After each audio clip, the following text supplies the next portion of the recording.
جو خرچ نہیں کرتے اللہ ان کو نہیں دیتا۔ دوسروں کی مدد کرنے سے آپ در حقیقت اپنی ہی مدد کرتے ہیں۔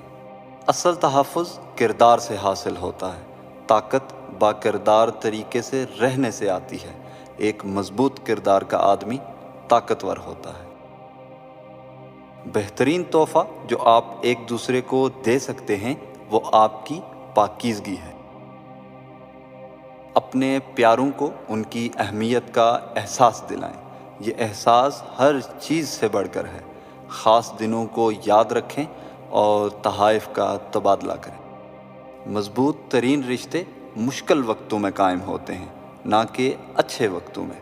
لوگوں کی مشکلات میں ان کے ساتھ رہیں۔ ذہن جسم کی گاڑی کا ڈرائیور ہے۔ گاڑی چاہے جتنی بھی اچھی کیوں نہ ہو، اگر ڈرائیور کی دیکھ بھال نہیں کریں گے تو نتیجہ تباہی ہی ہوگا۔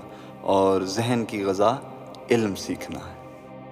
آپ کی آنکھیں آپ کو وہ دکھائیں گی جو آپ دیکھنا چاہتے ہیں، اور آپ کے کان آپ کو وہ سنائیں گے جو آپ سننا چاہتے ہیں۔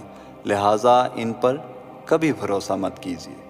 آپ کا دماغ آپ کو وہی کچھ بتاتا ہے جو آپ نے اس میں اپنی سوچوں اور تجربات کی شکل میں محفوظ کیا ہوتا ہے۔ اپنے دل کی آواز کو سننا سیکھیے۔ یہ کبھی جھوٹ نہیں بولتا، اور عقل مند ہے وہ جو اپنے دل کی آواز کو سنتا ہے۔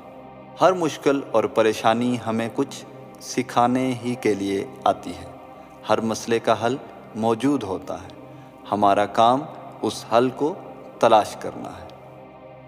خود سے پوچھیں کہ آپ کی تمام مادی اشیاء، روپیہ، گھر، نوکری اور رتبہ آپ سے چھن جائے تو آپ کی کیا قیمت رہ جائے گی؟ اس صورت میں کتنے لوگ ہیں جو پھر بھی آپ سے محبت اور آپ کی عزت کریں گے؟